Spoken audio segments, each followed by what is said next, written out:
ভিডিওতে আপনারা যে কলার ছড়ি দেখতে পাচ্ছেন বেশ বড় আকারের, এই কলা জাতটির নাম হচ্ছে G9 কলা। এই কলাগুলো শাকাগুলার চেয়ে অনেক বড় হয় এবং এর আপনার যে ছড়াটি দেখেন বা কাঁদি বলে একে, এই কাঁদিটি দেখেন যে কত বিশাল এবং প্রচুর কলা রয়েছে এখানে।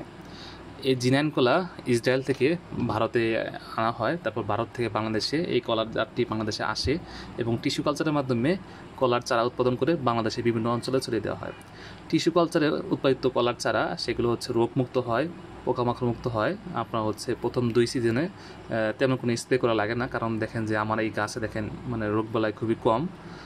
G9 কলা চাষ করে আপনি ভালো প্রফিট করতে পারবেন। আর যে কলা হয় প্রতিটি ছড়ার দাম হয়তো অনেক বেশি হবে, বাজারে 25 টাকা হালি, শাকা কলা আপনি 15 টাকা হালি পাবেন সর্বোচ্চ। আর এটা দেখেন এই যে 25 টাকা হালি, পাইকারি হয়তো এটা 15 টাকা হালি হতে পারে, অত 10 টাকা হতে পারে, আমার জানা নেই। এই G9 কলা চাষ করে আপনি আপনার ভাগ্যের পরিবর্তন করতে পারেন, কারণ হচ্ছে এই কলার সাইজ যেরকম বড় আর কাঁদিটি কিন্তু বিশাল, দেখেন প্রচুর কলা। আপনি যদি G9 কলা চাষ করতে চান তাহলে বাংলাদেশের প্রসিদ্ধ বিভিন্ন ধরনের নার্সারি রয়েছে, যাদের টিস্যু কালচার ল্যাব রয়েছে, সেখানে আপনারা এই যেরকম টিস্যু কালচারের চারা পাবেন।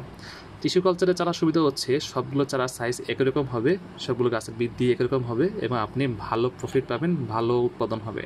এই যে প্রতিটি চারা হয়তো 50 টাকা নেবে হয়তো। আপনাদের অনেকেই কোশ্চেন যে হচ্ছে এই বৃহদাকৃতির কলা বা G9 কলার চারা আমরা কোথায় পাবো? আপনারা এই টিস্যু কালচারের চারা বাংলাদেশের প্রসিদ্ধ যে nursery, black nursery, Laldighi nursery, সেখানে আপনারা যদি অর্ডার করেন তাহলে পেয়ে যাবেন।